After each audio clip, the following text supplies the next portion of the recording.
Halo Bapak Ibu, saudara-saudaraku yang terkasih di dalam Tuhan Yesus Kristus.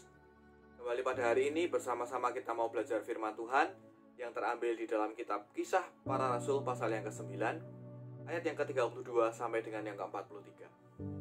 Demikianlah firman Tuhan. Petrus menyembuhkan Eneas dan membangkitkan Dorkas. Pada waktu itu Petrus berjalan keliling mengadakan kunjungan kemana-mana. Dalam perjalanan itu ia singgah juga kepada orang-orang kudus yang di Lida.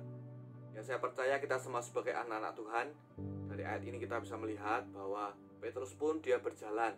Petrus pun melakukan kunjungan ya. Berapa banyak di antara kita juga melakukan seperti yang dikerjakan oleh Petrus. Ya, kita semua sebagai anak-anak Tuhan, seringkali kita datang mengunjungi rumah saudara kita. Seringkali kita datang, kita melihat di sana ada juga yang ketemu seperti Petrus ini.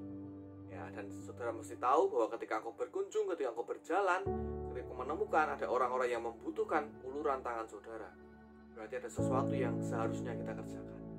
Dan kita melihat bahwa Petrus ketika dia menemukan, dia tidak tinggal diam, ya, tapi dia melakukan sesuatu hal. Ya, nanti kita bisa lihat apa yang dikerjakan oleh Petrus. Jadi Petrus ini tidak cuma diam, tetapi dia melakukan sesuatu hal yang memang sudah Tuhan perintahkan untuk dikerjakan. Jadi sebagai orang percaya kita punya bagian-bagian yang mesti kita kerjakan. Dan jangan sampai kita merasa, wah ini bukan bagian saya, tidak. Tetapi ketika Tuhan menggerakkan hati saudara, maka saudara akan memiliki keberanian untuk melakukan hal yang mestinya dilakukan. Nanti di sini kita akan belajar hal-hal apa yang mesti kita kerjakan. Ya. Lanjut ayat yang ke-33. Di situ didapatinya seorang bernama Eneas.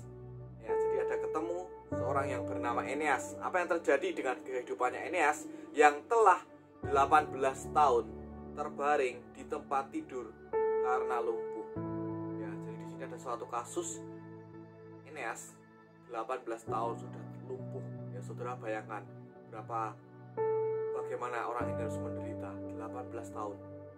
Sampai suatu hari dia bertemu dengan orang yang namanya Petrus. Ya, sampai satu hari orang yang lumpuh ini bertemu dengan saudara. Ya, sampai satu hari orang yang sakit ini bertemu dengan saudara. Ya, tidak peduli latar belakang saudara. Saudara lihat Petrus ini hanya seorang, dalam tanda kutip, seorang nelayan. Ya, tugasnya hanya menjala ikan. Terus saudara lihat ketika dia menjadi seorang murid Kristus, ketika dia dipenuhkan dengan Roh Kudus, apa yang terjadi dengan kehidupannya. Ya, jadi nggak masalah latar belakangnya mau seperti apa. Tidak masalah latar belakangmu seorang yang dulunya nggak dilihat orang, seorang yang ya apapun lah, itu tidak masalah. Petrus mengalami hal itu. Ya, dia ketemu dengan yang namanya Eneas, dan apa yang dikerjakan Petrus? Ayat yang 34. Kata Petrus kepadanya, Eneas, Yesus Kristus menyembuhkan engkau. Bangunlah dan bereskanlah tempat tidurmu. Ini ada satu perintah ya, saya lanjutkan, satu perintah yang diberikan. Saya percaya bahwa Tuhan memakai Petrus ini ya untuk berkata kepada Eneas. Jadi segala sesuatu yang dikatakan dengan penuh iman, dengan penuh kepercayaan, pasti terjadi ya, karena kuncinya adalah apa saudara? Kuasa itu sudah diberikan ya. Kisah Rasul 1 ayat yang ke-8, bahwa kamu akan menerima kuasa kalau Roh Kudus turun ke atas kamu. Dan sebagai orang-orang percaya, kita percaya Roh Kudus itu sudah diberikan dan ada di dalam kehidupan kita. Nah, permasalahannya adalah bagaimana kita bisa mengaktifkan karunia-karunia Roh itu aktif dan terjadi dalam kehidupan kita. Melalui apa? Yang kita pasti tahu melalui iman percaya, itu pasti. Karena tanpa iman semuanya akan sia-sia, tidak akan ada artinya. Pasti semua menggunakan iman. Dan yang kedua adalah apa saudara? Melalui setiap perkataan kita. Perkataan kita itu akan mengaktifkan. Saya percaya apa yang terjadi di dalam dunia roh ya. Kalau kita baca di Matius, di sana katakan, apa yang kamu ikat di bumi akan terikat di surga. Apa yang kamu lepaskan di bumi akan terlepas di surga. Melalui apa? Melalui perkataan kita. Kita melepaskan berkat, kita melepaskan bentuk. Dan Petrus melakukan hal yang sama. Dia melepaskan apa saudara? Kesembuhan. Buat siapa? Buat Eneas. Dia katakan dengan imannya, dia memperkatakan sesuai dengan firman Tuhan pastinya. Karena setiap perkataan yang tidak sesuai dengan firman Tuhan tidak akan terjadi. Setiap perkataan yang bertentangan dengan firman Tuhan tidak akan terjadi. Dan setiap perkataan yang tidak dia dengar dari Bapaknya, setiap perkataan yang tidak dibimbing oleh Roh Kudus juga tidak akan bisa. pertama kita melihat bagaimana iman itu bekerja dengan perkataan. Perkatakan dan itu terjadi. Ya, kalau bahasa yang sering kita dengar adalah apa, saudara? Perkataan iman. Terus dengan tegas mengatakan, Eneas, Yesus Kristus menyembuhkan engkau. Jadi yang menyembuhkan itu bukan Petrus ya, jangan salah. Pendeta itu tidak menyembuhkan. Hamba Tuhan sesakti apapun, sehebat apapun, dia tidak menyembuhkan. Dia hanyalah alat, kepanjangan tangan dari Tuhan untuk menyembuhkan orang-orang. Ya, dan di sini kita lihat dengan jelas, Petrus menegaskan bahwa Eneas, yang menyembuhkan engkau itu adalah siapa? Yesus Kristus. Yesus Kristus menyembuhkan engkau. Dan saudara lihat, perkataan yang penuh dengan kuasa ini disambut dengan tindakan di Eneas. Jadi Eneas itu ketika dia menerima perkataan dari Petrus, saya percaya ada iman dari Eneas juga. Karena Eneas sudah diberitahu bahwa Yesus Kristus yang menyembuhkan engkau. Saya bacakan tadi yang selanjutnya. Seketika itu juga bangunlah orang itu. Jadi ini suatu hal yang luar biasa. Seketika itu juga, dan kita tahu bahwa tiba-tiba terjadi. Ya, tiba-tiba sesuatu yang bergerak, tiba-tiba menjadi pulih, tiba-tiba semuanya menjadi baru, tiba-tiba, dan tiba-tiba. Ya itulah, saya percaya ada sesuatu hal yang memang Tuhan suka dengan kata itu, tiba-tiba. Kejadiannya itu secara instan, secara ajaib, ya, mujizat itu terjadi. Dan di sini tiba-tiba, dari dalam sekejap, cering, orang itu bangun. Saudara lihat, orang yang lumpuh itu kalau dihitung secara kedokteran, secara ilmu medis, itu kan tidak mungkin. Harus dilatih dulu kakinya supaya kuat, atau ada ada terapi seperti itu. Tapi di dalam Tuhan, ya, kuasa yang ajaib itu bekerja. Tiba-tiba orang itu langsung berdiri. Nah, itu dahsyat banget. Jadi kita melihat sebagai anak Tuhan, orang-orang yang percaya kepada Yesus, nama itu sangat berkuasa. Yesus Kristus menyembuhkan engkau menjadi sembuh. Harus percaya, Yesus Kristus menyembuhkan engkau. Kita semua sebagai anak-anak Tuhan, kita memiliki kuasa yang sama.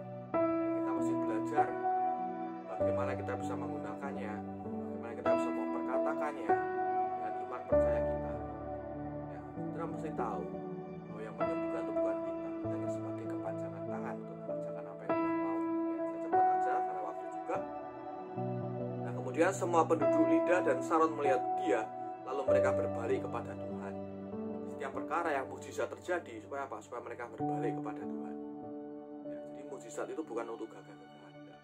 Mujizat itu terjadi bukan karena apa? Bukan karena kita, tidak. Tapi semuanya itu adalah rencana Tuhan. Ya, jadi supaya orang-orang berbalik kepada Tuhan. Ya, mereka bertobat, percaya kepada Tuhan. Ya. Selanjutnya, ayat yang ke-36. Di Yope ada seorang murid perempuan bernama Tabita. Ya, jadi kalau yang kedua ini disebutkan dia adalah seorang murid. Kalau Eneas tadi nggak disebutkan dia seorang murid. Ya, makanya Petrus harus mengatakan Yesus Kristus menyembuhkan engkau. Beda cerita, Tabitanya dia adalah seorang murid. Ya. Dalam bahasa Yunani, Dorcas. Perempuan itu banyak sekali berbuat baik dan memberi sedekah. Ya, jadi orang ini adalah orang yang baik, seorang murid yang sangat baik, dikenal baik, perbuatannya baik. Tetapi pada waktu itu ia sakit lalu meninggal. Ya, saudara bayangkan orang baik sakit, orang baik meninggal. Wah, ya, sekali lagi rencana Tuhan tidak pernah gagal ya. Apa yang Tuhan mau itu pasti terjadi. Dan kita sebagai anak-anaknya cuma apa ya, taat dan percaya saja. Kita tidak pernah bisa mampu menyelami pekerjaan Allah. Tapi yang kita bisa kerjakan apa? Ya kamu percaya saja, taat saja apa yang Tuhan mau. Ayat dan setelah dimandikan mayatnya lalu dibalingkan di ruang atas Lida dekat dengan Yope. Ketika murid-murid mendengar bahwa Petrus ada di Lida, mereka menyuruh 2 orang kepadanya dengan permintaan, segeralah datang ke tempat kami. Maka berkemaslah Petrus dan berangkat bersama-sama dengan mereka. Setelah sampai di sana, ia dibawa ke ruang atas dan semua janda datang berdiri di dekatnya. Dan sambil menangis, mereka menunjukkan kepadanya semua baju dan pakaian yang dibuat Dorcas waktu ia masih hidup. Tapi Petrus menyuruh mereka semua keluar, lalu ia berlutut dan berdoa. Kemudian ia berpaling ke mayat itu dan berkata, Tabita, bangkitlah. Ya, jadi ini beda lagi dengan yang tadi. Waktu ini Petrus itu berlutut dan berdoa. Jadi secara metode itu pasti berbeda-beda. Tidak bisa kita samaratakan, oh ini harus begini, nggak bisa. Ya, seperti apa yang Tuhan mau gerakkan untuk saudara kerjakan, ya kerjakanlah itu. Ya, jadi Petrus ini berlutut dan dia berdoa. Kemudian dia berkata apa? Tabita, bangkitlah. Cara yang lain ada yang mengoleskan, ada yang meludah, ada yang ditumpang tangan. Ya tidak masalah dengan metode apa, nggak masalah. Tapi yang jelas apa saudara? Bahwa pekerjaan Tuhan itu harus dinyatakan ya secara cepat saja di situ. Lalu Tabita membuka matanya dan ketika melihat Petrus ia bangun lalu duduk. Petrus memegang tangannya dan membantu dia berdiri. Kemudian ia memanggil orang-orang kudus beserta janda-janda, lalu menunjukkan kepada mereka bahwa perempuan itu hidup. Peristiwa itu tersiar di seluruh Yope dan banyak orang menjadi percaya kepada Tuhan. Kemudian daripada itu Petrus tinggal beberapa hari di Yope di rumah seorang yang bernama Simon, seorang penyamak kulit. Saudara lihat tujuan dari mujizat, ya tujuan dari apa yang terjadi hari-hari ini itu pasti adalah membawa kemuliaan bagi Tuhan. Nah, orang-orang percaya kepada Tuhan. Jadi nggak ada sesuatu hal yang Tuhan izinkan terjadi itu sia-sia. Nggak ada yang sesuatu itu terjadi tanpa tujuan dan maksud dari Tuhan. Itu yang harus selalu kita percaya. Dan apapun yang terjadi itu adalah untuk kebaikan kita semua. Ya seringkali orang bisa komplain. Ya saudara bisa bayangkan kalau menjadi temannya Tabita, temannya Dorcas, Tuhan ini orangnya baik banget. Oh, dia sakit, bahkan orang ini meninggal. Tuhan ini bagaimana? Ya orang-orang bisa seperti itu. Dan kita mesti ambil tindakan bahwa kita harus percaya bahwa ternyata orang baik itu dibangkitkan oleh Tuhan. Dahsyat banget ya. Orang baik itu mengalami mujizat Tuhan. Orang baik ini mengalami pertolongan Tuhan. Ya walaupun dia harus mati untuk sesaat ya, dia harus tidur untuk suatu waktu, tapi ya tidak apa-apa. Karena itulah yang mesti terjadi. Sebagai anak Tuhan kita mesti percaya bahwa Tuhan itu tetap pegang kendali. Apalagi dalam masa-masa pandemi seperti ini, masa-masa yang tidak baik, kau harus percaya Tuhan tetap pegang kendali. Dia tetap menyertai setiap anak-anaknya. Dia tidak pernah meninggalkan saudara dan saya. Ya puji Tuhan, bila Tuhan terus bekerja dalam kehidupan kita semua, dan Dia belum menyatakan kemuliaannya, nama Tuhan semakin dimuliakan